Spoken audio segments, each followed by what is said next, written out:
Imagine करें कि आप इस ख़तरनाक और घने जंगल यानी अमेज़न रेन फॉरेस्ट में बिल्कुल अकेले रहते हैं, वो भी 1 या 2 दिन के लिए नहीं बल्कि पूरे 20 सालों के लिए।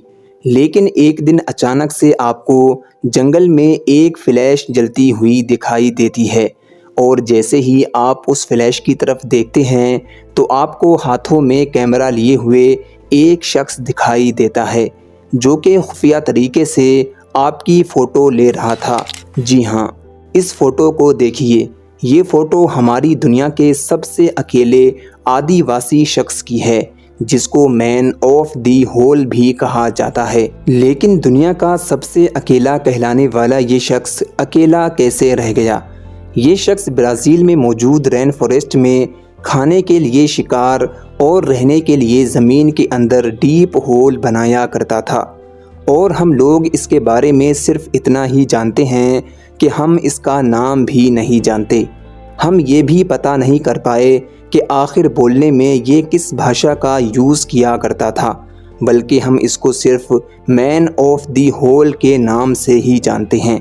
लेकिन दुनिया का सबसे अकेला कहलाने वाला ये शख्स अपनी मर्ज़ी से अकेला नहीं बना। एक मर्तबा एक फ़ोटोग्राफ़र अमेज़न रेन फॉरेस्ट में इस आदिवासी शख्स की फ़ोटो लेने और इसके बारे में जानने के लिए जाता है।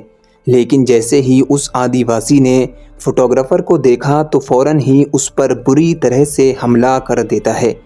नाज़रीन, ब्राज़ील की स्टेट रोंडोनिया में अलग अलग तरह के बहुत से ट्राइब रहा करते थे जो कि अपनी अलग अलग भाषा का इस्तेमाल किया करते थे। लेकिन 18वीं सेंचुरी में ब्राज़ील में रेलवे और रोड्स बनाने का काम शुरू किया गया, जिसकी वजह से रोंडोनिया में मौजूद अमेज़न रेन फॉरेस्ट में भारी चेंजिंग आनी शुरू हो गई और 1988 तक ब्राज़ील के रेन फॉरेस्ट को काटकर बुरी तरह से तबाह कर दिया गया। यहाँ तक कि 1988 तक रोंडोनिया स्टेट के 17% फॉरेस्ट की कटाई की गई, जिसकी वजह से रोंडोनिया स्टेट में रहने वाले ज़्यादातर आदिवासियों को वहाँ से जाना पड़ा और वो दूसरी जगह जाकर अपना घर तलाश करने लगे। इनको जहाँ भी खाने के लिए शिकार और रहने के लिए घर मिलता, ये वहीं पर रहना शुरू कर देते, जिसकी वजह से इनकी ज़िंदगी में बुरी तरह से चेंजिंग आने लगी। लेकिन इसके साथ ही लकड़ी की कटाई करने वाले लोग इन पर हमला कर देते थे और इनकी जान चली जाती थी। इसके अलावा इनमें अलग अलग तरह की बीमारियां फैलने लगीं और आए दिन खूंखार जानवर इन पर हमला करने लगे। इसका रिज़ल्ट ये निकला कि अमेज़न रेन फॉरेस्ट में इन आदिवासी ट्राइब का जीना मुश्किल हो गया और इन ट्राइब के ज़्यादातर लोग मारे जाने लगे। यहाँ तक कि एक दिन ऐसा आया कि इन ट्राइब की आबादी पूरी तरह से ख़त्म हो गई। लेकिन 1988 के बाद इन ट्राइब से सरवाइव करने वाला यही शख्स था। इसने उन सारी मुश्किलों से परेशान होकर लोगों से अलग जंगल में रहना शुरू कर दिया।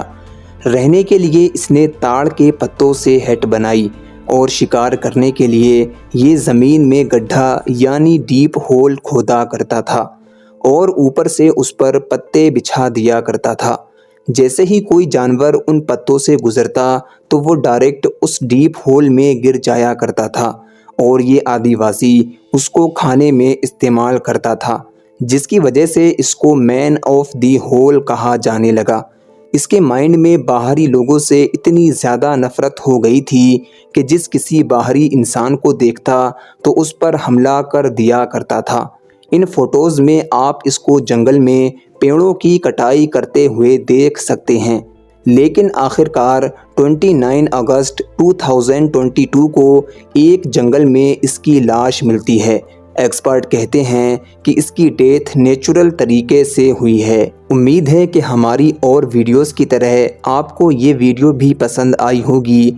अगर ये वीडियो पसंद आई है तो लाइक और शेयर ज़रूर करें और चैनल को भी ज़रूर सब्सक्राइब करें। मिलते हैं एक और शानदार वीडियो के अंदर। जब तक के लिए गुड लक।